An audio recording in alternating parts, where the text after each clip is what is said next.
안녕하세요. 의도치 않게 다둥이 엄마가 된 30대 후반의 여자입니다. 남편과 저는 아이를 딱 둘만 낳을 생각이었습니다. 그 둘도 나이가 5, 6살 정도 차이가 나게 긴 텀을 두고 낳을 생각이었죠. 하지만 자녀라는 것은 다 하늘의 뜻이라 그런지 저희 계획대로 되지 않더군요. 두 딸을 제 마음대로 낳을 수 없었던 것처럼 몇 년 전 저에게 찾아온 큰아들도 그러했습니다. 저희 큰아들은 저희가 마음으로 낳은 아들인데 저희 곁에 올 당시 어린 나이에 큰 아픔을 2번이나 겪고 오게 되었습니다. 어린아이라 잘 보살펴주지 못하면 그 상처가 금방 치유가 될 수 있겠지만 자칫 잘못하면 그 상처가 평생 갈지도 모른다는 생각에 남편과 저는 한동안은 큰아들에게만 매달려 지냈었습니다. 지금 우리 아들은 세상 그 누구보다 밝은 모습을 하며 지내고 있답니다. 큰아들이 어쩌다 저희 곁에 오게 되었는지 그리고 그 어린아이가 받은 상처가 무엇인지 사연으로 보내려보려고 합니다. 저의 사연을 들으신 모든 분들이 저희 아들과 저희 가족들을 응원해 주셨으면 하는 마음에 보내는 사연이니 누굴 욕하거나 하지는 말아주셨으면 합니다. 남편과 저는 소개팅으로 만난 인연입니다. 남편과 저는 첫눈에 서로가 서로의 반려자가 될 것을 알아보았습니다. 그래서 그런지 저희는 생활 습관이라든지 가치관, 보이는 것과 보이지 않는 모든 것들이 딱 들어맞았습니다. 저희는 서로를 더더욱 운명이라고 생각할 수밖에 없었죠. 별 문제 없이 3년간의 연애를 끝내고 결혼을 준비했습니다. 자네는 이 결혼에 부담 가질 필요 하나도 없네. 결혼식 정도만 자네 돈으로 하면 신혼집이랑 그 외의 것들은 우리가 해주겠네. 장인어른 말씀은 감사하지만 그래도 남잔데 전셋집이라도 제가 해가는 게 맞다고 생각합니다. 그렇게라도 하게 해주십시오. 내가 집 하나 해줄 수 있는데 자네가 굳이 빚내서 전셋집을 얻을 이유가 뭐가 있나? 은행에서 돈을 공짜로 빌려준대. 괜한 자존심 부리지 말고 내가 하라는 대로 하게. 그리고 내가 전에 말한 대로 우리 회사 물려받을 생각이 있으면 결혼하고 빠른 시일 내에 회사도 정리했으면 좋겠네. 남편 집에 비해 저희 집이 월등하게 잘 살았습니다. 아버지가 무역사업을 하고 계셔서 부유했기 때문에 저희 결혼에 들어가는 큰돈은 저희 친정집에서 다 해주시기로 하셨죠. 그리고 제가 외동이라 아버지는 아버지가 하고 싶으신 사업을 남편에게 물려줄 생각이셨습니다. 이 모든 걸 시댁에게 전달해 드리자 시부모님은 진심으로 저와 저희 친정 부모님에게 감사했습니다. 이를 어쩌면 좋냐. 마음은 감사한데 어떻게 보답을 해야 될지 모르겠어. 우리가 너희한테 집을 해줄 수 있는 능력이 됐으면 당연히 우리가 그거라도 해줬을 텐데 그것도 못 해줘서 얼마나 마음이 안타까운지 모른다. 어머님, 저희 아버지가 민재 씨를 인재라고 생각하나 봐요. 그래서 이런 사이 얻으려면 그 정도는 해야 된다고 생각하셔서 하시는 거니까 너무 미안해하시거나 불편해하시지 않아도 돼요. 아랑아, 너무 고맙다. 내가 너한테 잘하마. 우리 모녀 사이처럼 사이좋게 잘 지내보자꾸나. 콩 심은데 콩나고 팥 심은데 팥난다고.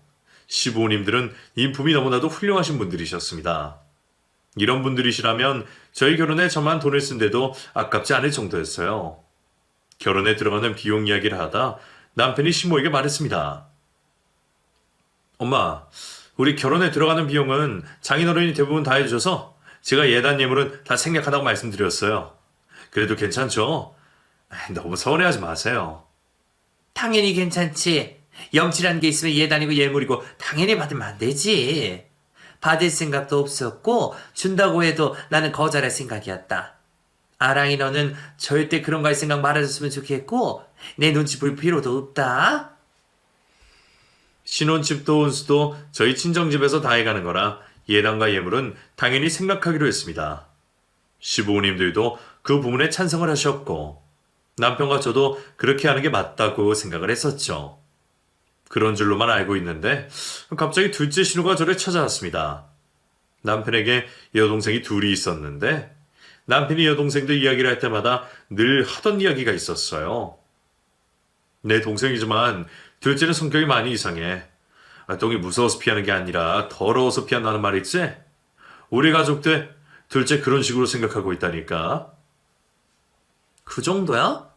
도대체 어떻길래 그래? 아무리 그래도 가족인데 그럴수록 가족들이 더 보살펴줘야 되는 거 아니야? 피하기만 한다고 해서 문제가 해결될 게 아니잖아. 걔는 진짜 보통이 아니야.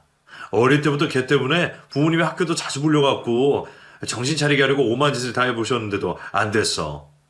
그러니까 너도 내 동생 만나게 되면 웬만하면 말도 섞지 마. 시댁들도 피하는 둘째 신우가 갑자기 저희 회사 앞으로 찾아왔다는 연락을 받고 저는 큰 불안감을 안고 둘째 신우가 기다리는 곳으로 내려갔습니다. 아가씨, 무슨 일로 저희 회사까지 찾아오셨어요?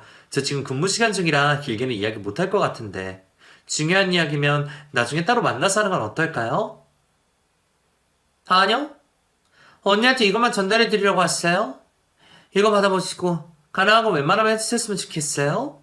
언니 능력 좋으니까 이 정도는 가능하죠? 무슨 중요한 이야기이길래 근무 시간에 회사 앞으로 찾아온 건가 싶었는데 신우는 무언가가 적힌 종이 한 장을 제게 건넸습니다. 그 종이에는 명품 제품들의 모델명이 좌르륵 적혀 있었습니다. 아가씨, 이게 다 뭐예요? 명품 모델명인 건 알겠는데 이걸 왜 저한테 주시는 거예요? 언니, 제가 꼭 먼저 말해야 돼요? 언니 우리 집에 시집 올 때 빈손으로 오실 생각이었어요? 엄마랑 제가 말하기 전에 언니가 알아서 먼저 이런 거 준비해서 줘야 되는 거 아니냐고요. 언니가 눈치 없이 가만히 있길래 내가 먼저 나선 거니까. 거기는 목록지에 가능한 건 다 해주셨으면 좋겠어요. 그렇게만 해주시면 엄마랑 나랑 막내랑 알아서 나눠 쓸게요. 아가씨, 저희 이런 거 안 하기로 오빠랑 어머님이랑 이미 다 이야기 끝냈어요. 그래서 이거는 제가 해드리기는 어려울 것 같고요. 대신 신혼여행 다녀오는 길에 작은 선물 하나 정도는 사다 드릴게요. 아니요? 저는 이거 꼭 받아야겠어요. 그러니까 하나라도 해주세요. 언니 친정집 돈도 많다면서 왜 저한테는 아끼려고 하세요? 언니는 신우의 무성을 모르시나 봐요. 사실상 언니는 저한테 잘 보여야 되는 거예요. 제가 어떻게 말을 하냐에 따라서 아빠랑 엄마가 언니를 좋게 볼지 나쁘게 볼지 달려있거든요. 제 말 무슨 말인지 알아들으셨어요? 대화가 안 통하는 신우랑 이야기를 더해봤자 시간만 길어질 것 같아 일단 신우를 집으로 돌려보냈습니다. 그리고 저는 바로 남편에게 그대로 모든 것을 다 일러 바쳤죠. 저에게 신우 이야기를 들은 남편이 바로 신우에게 뭐라고 했는지 그 다음날 신우는 똑같은 시간에 다시 저희 회사로 저를 찾아왔습니다. 전날과 달라진 것이 있다면 신우는 밑에서 저를 기다리지 않고 저희 회사 사무실까지 쫓아와 올라와 난동을 부렸다는 것입니다. 야, 김아랑, 너 당장 나와? 너 진짜 보자 하니까 내가 보자기로 보이니? 너 진짜 나한테 죽고 싶어? 해달라면 해주면 되지. 그걸 왜 또 오빠한테 다 일러 바쳤냐고. 너 일론 뭐야? 아가씨 정말 여기서 왜 이러세요? 여기 저희 회사예요. 이러지 마시고 저랑 나가서 이야기해요. 왜? 너 내가 쪽팔리니? 너 내가 얼마나 무서운 신우인지 한번 맛 좀 봐야 될 것 같아. 내가 명품 가방 하나 해달라고 하는 게 그렇게도 기분이 나빴어? 그냥 좋은 말로만 해주면 될 것이지. 왜 오빠한테 일러서 나 욕 얻어먹게 만든 거냐고. 너 거지 새끼야? 너 돈 많잖아. 나도 너 돈 많은 거 알고 사달라고 했는데 그게 그렇게 아깝냐고. 보니까 너 맨날 들고 다니는 것도 명품이던데 네 거 산다고 생각하고 그냥 하나 사주면 되잖아. 신우는 저희 회사 욕이란 욕은 다 퍼붓고 근처에 있던 집기들까지 집어던지며 난동을 부렸습니다. 회사 사람들이 저희 신우인 걸 알고 차마 경찰은 부르지 못하고 남자 직원들이 강제로 신우를 회사 밖으로 끌어내 주었습니다.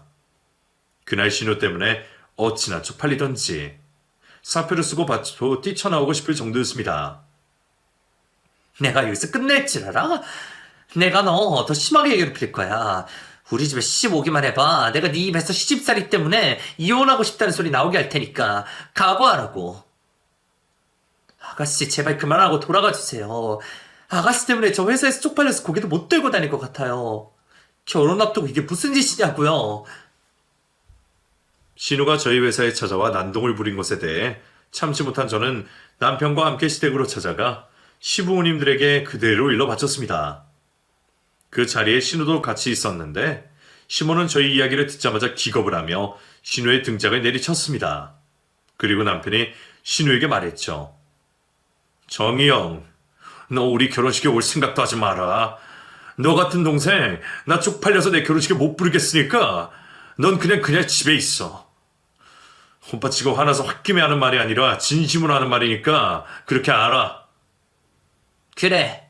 희영이 너는 그날 오빠 결혼식에 갈 생각하지 말고 집에 딱 붙어 있어라.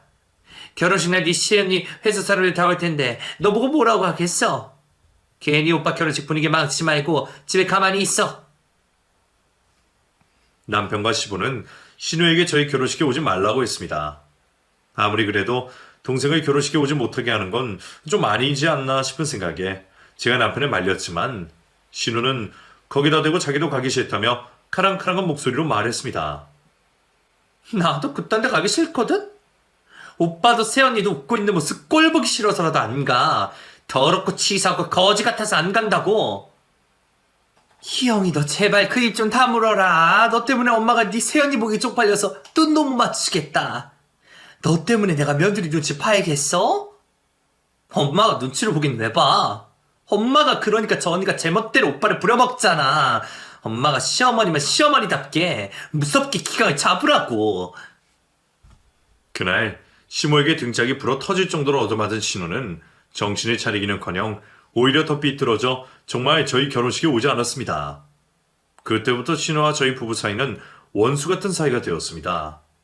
그래서 남편과 저는 웬만해서는 신우에게 관심을 끄고 지내려고 했는데 신우는 저희만 보면 한 번이라도 더 재수없는 소리를 하려고 노력했습니다. 그나저나 언니랑 오빠는 애 낳을 생각은 있어요? 결혼한 지 1년 정도 했으면 낳을 됐지 않나? 설마 언니가 오빠한테 못 낳겠다고 고집 부리고 있는 건 아니죠? 요즘 여자들 중에 그런 여자 많다고 하더라고? 지 몸 챙긴다고 애고 나발이고 필요 없다 이거지. 희영이 너 그 입 다물지 못해? 너 오빠랑 언니랑 아기 때문에 스트레스 받고 있는 거 알면서 일부러 약 올리려고 그러는 거니? 엄마가 정말 너 때문에 못 산다 못 살아. 너 이럴까봐 오빠랑 언니와 있는 동안 나가 있으라고 한 거잖아.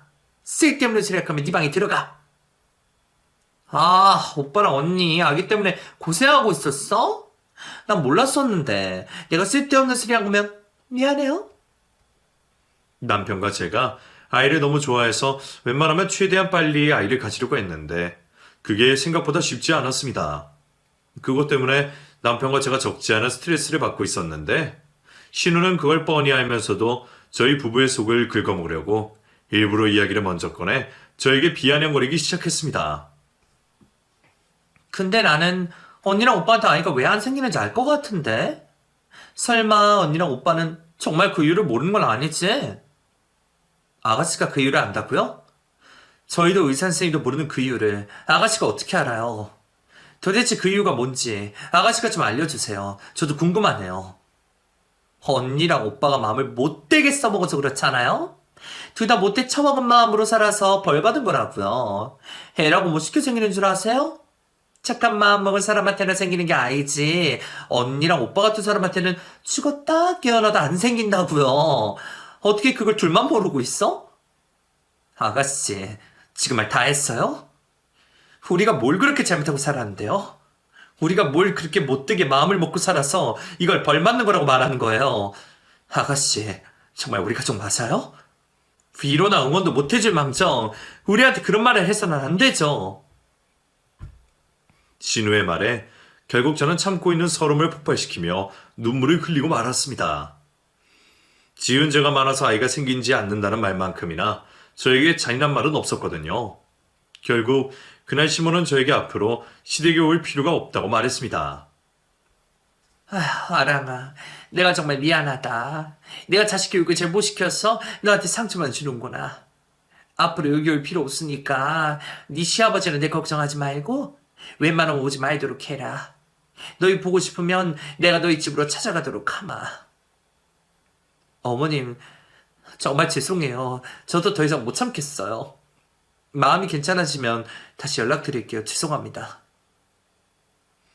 신우에게 받은 상처가 너무 커서 시댁 식구들 모두가 보기 싫어졌던 때가 있었습니다. 남편도 신우에게 질릴 대로 질렸는지 꼴도 보기 싫다며 입 밖으로 꺼내지도 말자고 하더군요. 신우 때문에 시댁과 거의 왕래를 하고 있지 않을 때 신우에게서 연락이 왔습니다. 언니, 잘 지내고 있어요? 다름이 아니라 저 내년에 결혼하게 될 것 같았어요. 그래서 가족들한테 할 말이 있어서 그러는데 오늘 저녁에 집으로 좀 와주세요. 설마 제가 전에 기분 좀 나쁘게 했다고 안 오시는 건 아니죠? 오빠 일부러 제 연락을 안 받는 것 같은데 그 마음 풀고 오라고 해줘요. 신우와 연락을 끊은 지 1년 정도 됐을 때 신우가 결혼을 하게 됐다며 연락을 주었습니다. 그리고 자신의 결혼에 대해 할 이야기가 있다며 저와 남편을 시댁으로 불렀죠. 남편과 시댁으로 가던 차 안에서 남편이 말했습니다. 희영이 분명 우리한테 자기 결혼하는 거 도와달라고 할 거야. 나는 절대 안 된다고 할 거니까 자기도 고개 흔들지 말고 안 된다고 대답해. 아니면 아무 대답하지 말고 가만히 있어. 내가 알아서 잘 말할게. 알겠지? 남편의 예상은 적중했습니다. 신우는 1년 만에 본 저희에게 인사를 건네기도 전에 자신의 결혼 자금을 보태달라고 말했습니다. 오빠, 나 결혼하는데 2억만 줄 수 있어? 엄마랑 아버지는 줄 수 있는 돈이 5천만 원이 다라고 하더라고. 솔직히 요즘 시대에 그 돈을 어떻게 결혼하겠어? 5천만 원이면 혼수 사는데 다 쓰는 거 오빠도 알지. 아무리 여자라고 해도 혼수만 해서 갈 수는 없잖아. 돈을 뭐 어떻게 쓰면 5천으로 혼수밖에 못 사냐? 아버지한테 바로 5천이라 네가 모은 돈하면 충분히 결혼할 수 있으니까 나한테 도움받을 생각하지 말고 네가 알아서 해. 그리고 2억이 누구 집 개 이름이냐? 나한테 그런 돈이 어디 있어? 결혼 자금으로 2억을 달라는 신우의 말에 솔직히 저는 그 자리에서 어이가 없어서 실수가 터질 뻔했습니다. 저한테 돈을 맡겨둔 것도 아니고 도대체 무슨 정신으로 2억을 달라고 하는 건지 이해가 되지 않았지만 일단 무슨 이야기를 더 하는지 잠자코 들어보기로 했습니다. 나는 세연이랑 달라서 시댁의 예단일부터 다 해갈 생각이거든. 그렇게 해야 결혼 생활도 편하고 나도 거기서 어깨 좀 펴고 살지 않겠어? 근데 나한테 그럴 만한 돈이 어딨어. 아빠한테 그런 돈 없고. 그나마 오빠한테는 2억이 나올 것 같은데 어떡하냐고. 오빠 동생 시집 보내는데 설마 한 번도 안 도와줄 생각이야? 언니도 저 도와줄 생각 없어요? 너한테 줄 돈 한 푼도 없으니까 네 결혼 네가 알아서 해라. 그리고 아버지도 줄 수 있는 만큼 다 주신 것 같은데 아버지한테도 더 손 벌리지 마. 너도 우리한테 했던 짓들 생각하면 그 돈 달라고 못할 텐데 참 뻔뻔하다. 앞으로 이런 일로 연락 안 했으면 좋겠다. 남편은 단호하게 신우의 거절을 부탁하고 자리에서 일어섰습니다. 저희 현관문에 나서자 신우가 저희 뒤통수에다 대고 쌍욕을 퍼부었지만 저희는 뒤도 돌아보지 않고 집으로 돌아왔습니다. 그 이후 신우에게서 연락이 없길래 포기를 했나 싶었는데 며칠 가지 않아 저희 집으로 신우가 찾아왔습니다. 아가씨, 여기까지는 어쩐 일이세요? 연락이라도 주시고 오지 그랬어요. 오빠랑 저 지금 약속이 있어서 바로 나가봐야 되는데요. 반쯤 돌아버린 눈으로 저희 집에 들어선 신우는 제 말에 대꾸도 하지 않고 바로 거실로 달려갔습니다. 그러더니 거실에 있는 TV를 부수기 시작했고 에어컨과 공기청정기도 쓰러뜨리고 모든 가전제품을 식탁 의자로 내려치기 시작했습니다. 아가씨, 도대체 왜 이러시는 거예요? 제발 진정하세요. 정희영! 너 진짜 미쳤냐? 당장 그만두지 못해? 경찰 부르기 전에 당장 그만둬! 신우는 저희 집에 있는 살림살이를 산산조각을 내고 나서야 숨이 씩씩거리며 저에게 말했습니다. 동생 시집 가는데 2억 주는 게 그렇게 아까워? 오빠 장인어른 잘 산다면서. 그리고 오빠 장인어른 회사 물려받으려고 들어가서 이제 그 회사 오빠 거는 사람 없잖아. 근데 그 2억을 주는 게 그렇게 아깝냐고. 나 아직 거기서 평사원이나 다름없어. 그리고 우리한테 2억이 어딨냐? 우리한테도 그만한 돈 없어. 내가 뭐 빚이라도 내서 너한테 그 돈을 줘야 돼? 그리고 네가 뭐가 예쁘다고 내가 그 돈을 너한테 줘? 있어도 안 줬겠지만 지금은 없어서 못 주는 거야. 동생이잖아. 동생이면 그 정도는 줄 수 있는 거잖아. 다른 것도 아니고 시집 가는데 필요한 돈이라는데 오빠라는 게 그런 것도 못 해줘? 오빠가 그러고도 내 오빠라고 할 수 있냐고. 차라리 네 오빠 안 하고 싶다. 너도 그냥 이참에 내 동생 안 하면 안 되냐? 도대체 언제까지 가족들 속썩이면서 살 거야? 울어야 될 사람은 저와 남편인데 신우는 난장판이 된 거실 복판에 앉아 울며 때를 쓰기 시작했습니다. 한참 후 시부모님들이 연락을 받고 저희 집으로 달려와 신우를 데려가기 전까지 신우는 아이처럼 울고만 있었죠. 그런 신우를 보고 지친 제가 남편에게 말했습니다. 우리 적금 깨서 아가씨한테 5천만 원 주는 걸로 하자. 2억은 죽었다 깨어나도 없는 돈이니까 줄 수 없고 5천 정도면 아가씨도 별말 없이 받아줄 거야. 자기도 2억 말하면서 무리인 거 알았을 거고 아마 바래도 이 정도만 바랬을 거라고 생각해. 여보, 나 더 이상 힘들어서 아가씨랑 싸울 힘도 없어. 내가 정말 미안하다, 아랑아. 널 볼 면목이 없어. 솔직히 형이 내 동생이라도 해도 나는 10원 한 장 붙이기 싫은데 애가 워낙 막무가내니까 이렇게 해서라도 진정시켜야 될 것 같아. 정말 미안하고 고맙다. 결국 저는 적금을 깨서 신우에게 5천만 원을 건네주었습니다. 신우는 그런 저에게 고맙다는 말 한마디도 하지 않고 되레 저희를 한심하게 여길 뿐이었습니다. 둘 다 부모 도움 받아서 결혼해놓고 모아둔 돈이 꼴랑 이것밖에 없어? 솔직히 진짜 마음에 안 드는데 성이라고 생각하고 이거라도 받을게. 한 번에 폭풍이 지나가고 나서야 신우의 결혼을 무사히 마칠 수 있었습니다. 그 일로 제가 심신이 많이 지쳐 있었는데 희한하게 그때 딱 임신이 되었습니다. 제가 딸 쌍둥이를 임신했었는데 그 소식을 들은 신우가 투덜대며 말했습니다. 언니랑 오빠 쌍둥이 키울 자신 있어요? 능력도 안 되면서 무슨 쌍둥이에요. 나중에 돼서 우리 엄마한테 대신 키워달라느니 어쩌느니 그런 말 절대 하지 마세요. 제가 나와서 제가 기르겠다는데 자기가 무슨 상관이냐 싶었습니다. 그땐 신우에게 일말의 정도 남아있지 않아 거의 남이라 생각하며 지냈습니다. 그래서 아이를 낳고 나서는 아이를 보러 오겠다는 신우를 일부러 오지 못하게 막기도 했습니다. 쌍둥이 딸을 시부모님들에게 더 자세히 보여드리려고 저희 집으로 초대를 했는데 거기에 신우가 따라 들어왔습니다. 영 찝찝하긴 했지만 티는 안 내고 있었는데 신우가 갑자기 이런 말을 했습니다. 언니, 쌍둥이 중에 한 명 저한테 주시면 안 돼요? 하나 주시면 제가 잘 키워볼게요.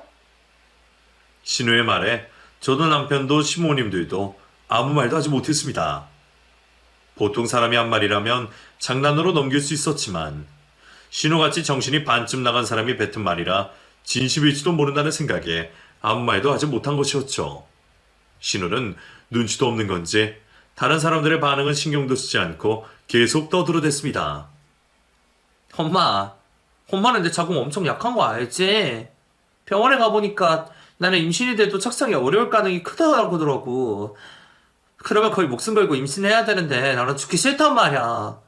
마침 세연이가 쌍둥이 나서 망정이지? 남의 입양 안 하고 오빠 애 키우면 딱일 것 같아? 아가씨, 무슨 말씀을 그렇게 하세요? 제 딸을 아가씨가 왜 키워요? 제 딸 아가씨한테 줄 생각 전혀 없어요. 그리고 애들이 무슨 장난감도 아니고 준이에 많이 뭐 하는 거예요? 애 낳고 키우는 게 장난인 줄 아세요? 언니, 제가 공짜로 내 새끼처럼 키워주겠다 하는데 언니는 오히려 고마워야 되는 거 아니에요? 평생 못 보고 사는 것도 아니고 마음만 먹으면 매일 볼 수도 있는 건데 좋게 생각하세요.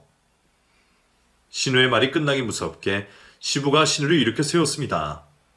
시모는 저와 남편에게 미안하다고 바닥에 납작 엎드려 사과를 한 뒤 시부와 함께 신우를 데리고 나가셨어요. 나 앞으로 죽을 때까지 아가씨 안 볼 거야. 그래 내 새끼들 아버님이랑 어머님한테도 안 보여드릴 거야. 이렇게 불안해서 내가 어떻게 당신 가족들한테 내 새끼들을 보여줘. 당신도 지금 아가씨가 했던 말 다 진심인 거 알지? 내가 희영이한테 따로 말해줄게. 그리고 당신 마음 나도 이해하니까 당신이 하고 싶은 대로 해. 아버지랑 어머니도 지금 많이 놀라시고 충격받으셨을 거야. 그 이후로 시부모님들은 저에게 미안하셨는지 연락도 하지 않으셨습니다. 분명 손녀들이 보고 싶으실 텐데도 그런 말씀을 한 번도 하지 않으셨죠. 그러다 몇 달 후 남편에게 충격적인 소식을 들었습니다. 형이 6살 된 남자아이 입양했다고 하더라. 임신을 죽어도 하기 싫은데 아이는 키우고 싶어서 데리고 왔다는데 내가 다 걱정이다. 아가씨 진짜 미친 거 아니야? 애 키울 자신 있대? 도대체 아가씨 같은 사람이 어떻게 아이를 그렇게 쉽게 입양한 거냐고. 보통은 쉽게 안 되지 않아? 그러게 말이다. 도대체 어떻게 된 일인지 모르겠지만 더 묻기 싫어서 그냥 별말 안 했어. 당신도 희영이 만나면 별말 하지 마. 알겠지? 신우가 아이를 입양했다는 소식이 충격적이기는 했지만 신우 일인이 관심을 끄고 싶었습니다. 그리고 신우에게 아이가 생겼으면 조금은 안심을 해도 되겠다는 생각에 아이들을 데리고 다가온 신부생신 모임에 참석을 했습니다. 그런데 신우가 도착하자마자 또 소란을 부리기 시작했습니다. 엄마 생일 선물로 금목걸이 싸서 챙겼는데 이게 왜 안 보이지? 내가 분명히 나오기 전에 가방 안에 넣어뒀거든? 근데 이게 안 보이네? 도대체 왜 없는 거지? 너 원래 덤벙대는 성격이잖아. 집에 두고 왔거나 차에 올렸거나 했겠지. 엄마는 다음에 받아올 테니까 일단 그만해. 시모가 신우를 말렸지만 신우는 계속해서 그 작은 가방을 뒤졌습니다. 한참을 그러더니 갑자기 자기 옆에 앉아있는 입양한 자신의 아들의 팔을 꼬집으며 말했습니다. 네가 가져갔지. 성민이 네가 내 가방에 손 내고 맞지? 사실대로 말해. 솔직하게 말하면 내가 용서해줄게. 저 아니에요. 진짜 저 아니에요. 남편의 조카는 눈물을 글썽이며 아니라고 했지만 신우는 아이를 자리에서 일으켜 세우더니 꿀밤을 때리며 말했습니다. 네가 가져오면 내가 모를 줄 알아? 너처럼 천생이 가난하고 불쌍한 애들은 귀신같이 뭐가 비싼 건지 알아보고 도둑질 같은 걸 우습게 한다니까? 너 당장 내놔. 그거 어디다 뒀어? 저 진짜 아니라니까요? 뭘 달라는 거예요? 아줌마 미워요. 남편의 조카는 이리저리를 방황을 하더니 방 안쪽 구석으로 달려가 머리를 쳐박고 눈물을 보였습니다. 그 모습이 너무 안타까웠던 제가 신우에게 말했습니다. 아가씨 그만하세요. 저 어린애가 뭘 한다고 그런 척했어요. 아가씨는 저 조그마한 애가 불쌍하지도 않아요? 언니는 빠지세요. 안 그래도 나 쟤 데리고 온 거 후회하고 있는데 마침 잘 됐어. 이참에 쫓아내든가 해야지. 도둑놈 새끼 내가 왜 키워야 돼? 아가씨는 갑자기 입양한 자신의 아들을 억지로 끌어당기더니 현관문 밖으로 내쫓아버렸습니다. 그 모습을 보고 남편이 소리쳤습니다. 정희영! 너 도대체 애한테 무슨 짓이야? 당장 애들이지 못해? 저렇게 떠들다 보면 다시 고아원으로 돌아가든가 하겠지. 나는 애 키우는 거 힘들어서 포기하고 싶어. 이대로 끝낼 거야. 신우는 진심으로 아이를 집에서 내쫓았습니다. 이러다가는 애한테 큰일이 생기겠다 싶어 저는 남편에게 얼른 아이를 쫓아가 보라고 시켰습니다. 더 이상 신우와 같은 공간에 있고 싶지도 않았던 저는 두 딸들을 데리고 시댁에서 빠져나와 주차장에서 신우에게 쫓겨난 조카와 함께 있는 남편과 차에 올라탔습니다. 여보, 일단 성민이 우리 집으로 데리고 가자. 아가씨한테 다시 맡겼다가는 애한테 무슨 일이 생길지도 몰라. 그렇게 하는 게 맞는 것 같아. 아버지랑 어머니한테는 당신이 전화해서 말 좀 해줘. 조카를 다시 신우에게 보낼 수 없었던 저희는 아이를 저희 집으로 데리고 왔습니다. 문제가 해결이 되면 다시 보낼 생각이었는데 아이가 저희 두 딸들을 너무 예뻐했고 남편과 저를 엄청 잘 따랐습니다. 아이는 하늘에서 내려온 천사가 아닐까 싶을 정도로 마음이 따뜻하고 착한 아이였어요. 그런 남편의 조카를 보고 있자니 마음 한편이 아파졌는데 아이가 잠들기 전 남편과 저에게 이런 말을 했습니다. 저 여기서 살면 안 돼요? 삼촌이랑 숙모도 좋고 지율이랑 소율이도 너무 좋아서 저 여기서 살고 싶어요. 전에 있던 아줌마 집에는 가기 싫어요. 저 여기서 살게 해주세요. 저희와 같이 살고 싶다는 조카의 말에 남편과 저는 그날 밤 밤새 눈물을 흘렸던 것 같습니다. 그런 아이를 차마 내쫓을 수 없었고 이상하리만큼 남편과 저도 그 아이에게 마음이 갔기 때문에 저희는 긴 고민 끝에 남편의 조카를 저희가 거두기로 결정했습니다. 성민아, 성민이 하고 싶은 거 있어? 하고 싶은 거 있으면 숙모가 다 시켜줄 테니까 모두 말해봐. 일단 유치원부터 가볼까? 나 피아노 하고 싶어요. 전에 원장님이 저한테 피아노 잘한다고 칭찬해줬거든요. 피아노 배우고 싶어. 서민이 전에 있던 곳에선 피아노 배웠었어? 배운 적은 없는데 노래 듣고 따라 쳤더니 원장 선생님이 잘한다고 칭찬해줘서 또 하고 싶어요. 남편의 조카는 음악적인 재능을 보였습니다. 피아노를 단 한 번도 배운 적이 없었는데 피아노를 칠 줄 알았고 귀로 들은 모든 음정을 정확하게 맞출 줄 아는 절대음감의 소유자였죠. 그 재능을 알게 된 저와 남편은 아이가 음악이라는 재능을 꽃피울 수 있도록 피아노의 학원과 바이올린 학원을 보내줬습니다. 저희가 조카를 거둔다는 소식을 들은 신우는 이렇게 말했습니다. 차라리 잘 됐네요.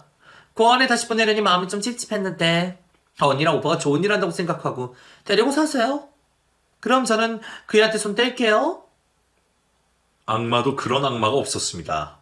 이 정도면 신우와 정말 연 끊고 살아도 될 정도라고 생각했던 남편과 저는 평생 신우를 보지 않고 살기로 다짐을 했습니다. 신우가 버린 아이가 저희 집에 오고부터는 저희 집에 더 큰 행복들이 찾아왔습니다. 아이 한 명이 집에 들어온 것뿐인데 분위기가 확실히 달라지더라고요. 그렇게 저희는 처음부터 가족이었던 것처럼 잘 지내고 있었습니다. 그러던 어느 날이었어요. 여보, 나 성민이 피아노 학원 데려다주고 애들 데리고 엄마 집에 좀 다녀올게. 당신은 피곤할 테니까 낮잠 좀 자고 있어. 알겠어. 성민이 학원 다녀오면 내가 밥 챙겨줄 테니까 걱정하지 말고 푹 쉬다가 와. 아이를 피아노 학원에 맡기고 저는 쌍둥이 딸들과 친정집으로 갔습니다. 그곳에서 저는 부모님들에게 쌍둥이를 맡겨두고 낮잠을 청했죠. 그리고 늦은 오후 휴대폰 벨소리가 미친 듯이 울렸습니다. 남편이었어요. 여보, 집에 불 나서 나 지금 성민이랑 응급실에 왔어. 애들 장모님한테 잠깐 맡기고 여기로 좀 와줘. 불이라니. 집에 불이 났다니. 당신이랑 성민이 괜찮아? 거기 병원이 어딘데? 다행히 우리 둘 다 괜찮아. 근데 성민이가 매연을 조금 맞아서 진찰을 해봐야 될 것 같아. 어서 좀 와줘. 남편의 전화를 받고 응급실로 달려갔더니 남편의 조카가 응급실 침대에서 잠을 자고 있었고 남편이 자고 있는 조카의 손을 붙들고 눈물을 흘리고 있었습니다. 처음엔 그 모습을 보자마자 아이가 죽은 건 줄 알고 놀랐는데 그게 아니었습니다. 성민이가 학원 마치고 집에 돌아오기 직전에 우리 옆집에 불이 났나 봐. 성민이가 아파트에 도착했을 땐 불이 꺼져 있었지만 소방차가 도착 전이었고 다른 주민들 밖으로 다 대피해 있는데 성민이가 우리 가족들 살리겠다고 계단을 올라왔었대. 소방관들이 있었으면 말렸을 텐데 그땐 그럴 사람도 없었던 거야. 당신 자고 있었지. 당신 한번 잠들면 누가 어버가도 모를 정도로 자잖아. 밖에서 그 소란이 났는데도 나는 아무 소리도 못 듣고 그냥 자고 있었어. 성민이가 나 들어와서 나 깨우지 않았으면 나 진짜 그대로 죽었을 거야. 성민이가 나 살려줬어요, 여보. 그 조그마한 아이가 무슨 용기가 있었길래 그 불길을 뚫고 집으로 들어와 남편을 살린 건가 싶었습니다. 남편의 조카야말로 하늘이 저에게 내려준 선물이 아닌가 싶었습니다. 저는 응급실 침대에 누워 세상 모르게 자고 있는 아이의 얼굴을 쓰다듬으며 한참이나 눈물을 흘렸습니다. 그리고 기도했습니다. 이 아이가 꼭 우리의 자녀가 될 수 있게 해달라고 말이죠. 신우가 입양해 간 아이를 파양하고 다시 저희 집으로 입양을 하는 과정은 결코 쉽지 않았습니다. 그 과정 중 아이가 음악 영재라는 소문이 퍼져서 방송국에서도 섭외가 왔었는데 그 사실을 알게 된 신우가 갑자기 파양을 하지 않겠다고 했습니다. 걔한테 그런 음악적 재능이 있는 줄 알았으면 절대 그렇게 파양 안 했죠. 제가 다시 데려가서 키울 거니까 내놔요, 언니. 그 애 쟤라고요? 아가씨는 이미 부모 자격 박탈당했고요. 절대로 그 아이 데려갈 수 없어요. 그리고 그런 재능이 있든 없든 입양을 해갔으면 책임지고 끝까지 잘 키웠어야 되는 거 아닌가요? 이제 와서 그 재능이 그렇게 아까워요? 그 재능 잘 키워두면 때려보는 거 아니에요? 언니 설마 걔 가지고 장사하려고 그런 건 아니죠? 그럴 거면 저한테 다시 돌려주세요. 언니는 친정이 부자라 잘 먹고 잘 살겠지만 저는 그렇지도 않잖아요? 자식이라도 잘 돼야 되지 않겠냐고요. 아가씨, 제가 아가씨 경찰에 신고 안 하는 것만으로도 감사한 줄 아세요. 한 번만 더 성민이에 대해서 함부로 말하거나 아가씨 집에 올렸다가는 그땐 정말 가만히 안 있을 거니까 그렇게 안 해두세요. 자신이 파양한 아이에게 음악적 재능이 있다는 사실을 알게 된 신우는 그게 너무나도 아까운 듯 했습니다. 그걸로 장사를 하면 자기가 잘 먹고 잘 살 수 있을 거라고 생각을 한 듯 했어요. 하지만 아이가 아무리 천재적인 재능이 있다고 하더라도 신우 같은 부모 밑에서 자라면 그 천재적인 재능도 결국 빛을 잃어버린다고 생각합니다. 아이를 다시 제가 입양하는 과정은 쉽지 않았지만 아이는 결국 제 아들이 되었습니다. 그리고 그 아들은 저희 쌍둥이 딸들의 하나밖에 없는 든든한 오빠가 되어주었죠. 저희 친정엄마는 저희 아들을 볼 때마다 이렇게 말씀하십니다. 네가 낳지 않아도 네 아들인 게 틀림없어. 그러지 않고서야 우리 마음이 어쩜 이렇게 저 아이한테 동하겠니? 보통은 적응 기간도 가져야 되고 오래 봐야 정이 들어져서 좋아지는 건데 나도 저 아이 보자마자 내 새끼까지 느껴지더라고. 너랑 정서방이 저 아이 만난 건 필연이었고 운명이었어. 저희 친정 식구들은 모두 엄마와 같은 생각을 하고 있었는데 남편도 그렇게 생각을 하고 있더라고요. 아들과 저희가 만난 건 필연이자 운명이라고요. 저희는 앞으로 아들에게 든든한 버팀목이 되어주고 그늘이 되어주려고 합니다. 아이가 올바르고 행복하고 잘할 수 있도록 저희가 도와주고 지켜주고 싶은 마음이 큽니다. 그래서 아들을 저희가 입양하기로 결정하고 남편과 제가 가장 먼저 했던 일이 바로 심리치료였습니다. 아이가 어떤 생각을 가지고 있고 어떤 아픔을 가지고 있는지 확인을 하고 상처가 하나도 남지 않도록 치료를 해줄 생각이었죠.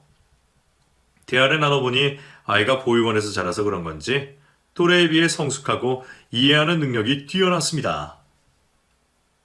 저는 괜찮아요. 그래도 지금은 삼촌이랑 승무랑 소율이랑 지율이랑 행복하게 지내고 있으니까 다 괜찮아요. 저는 그냥 여기에서 계속 살 수만 있었으면 좋겠어요. 모든 것을 이해하고 괜찮다고만 말하는 아들 때문에 또 눈물을 한바탕 흘렸지만 남편과 저에게 또 하나의 숙제가 생긴 것이나 다름없었습니다. 바로 아들을 그 나이답게 잘할 수 있게 해주는 것이 저희 부부에게 내려진 숙제 중 하나였죠. 몇 년간의 노력 끝에 우리 아들은 또래와 비슷한 생각을 하며 자라는 건강한 아이가 되었습니다. 시간이 흘러도 아들에게 변함없는 한 가지는 처음 저희 집에 온 그때처럼 여동생들에게도 잘하고 저희 부부의 말도 잘 들으며 지내주고 있는 것이랍니다. 그리고 악마같이 정신나간 신우는 결혼한 지 3년 만에 남편에게 이혼을 당했습니다. 신우의 남편이 이혼을 하기 전 저희 시부모님들을 찾아와 이런 말을 했다고 하더군요. 장인어른, 장모님, 정말 죄송한데 저 희영이 무서워서 같이 못 살겠습니다. 성민이 그렇게 갖다 버린 것도 그렇고요. 희영이 의처증 때문에 저 숨막히게 못 살게 굴고 있습니다. 저 이대로 살다가는 희영이 손에 죽을 것 같아서 이혼하는 거니까 그렇게 알아주세요. 정말 죄송합니다. 신우의 남편은 신우가 무섭다며 도망가듯 이혼을 했습니다. 그리고 신우가 심호생신날 잃어버린 금목걸이는 알고 보니 존재하지도 않은 것이었습니다. 신우는 그저 그 핑계로 가족들 앞에서 대놓고 아이를 파행할 생각에 꾸며낸 자작극이었어요. 결국 신우는 남편에게 이혼당하고 시부모님들 집에서 쫓겨나서 지금은 어떻게 살고 있는지도 모르겠습니다. 남편과 저는 신우가 집에서 쫓겨나는 걸 보고 나중에 저희를 원망하고 집으로 찾아올까봐 무서워서 살던 집을 팔고 이사까지 갈 정도였습니다. 다행히 지금까지 신우가 연락이 없긴 하지만 저는 신우가 또다시 나타날까봐 조마조마하기는 합니다. 그래도 저는 그 무서운 신우가 다시 나타난다고 해도 우리 아들 마음에 또다시 상처가 생기지 않도록 꼭 지켜낼 겁니다. 엄마라면 할 수 있고 해내야 하니까.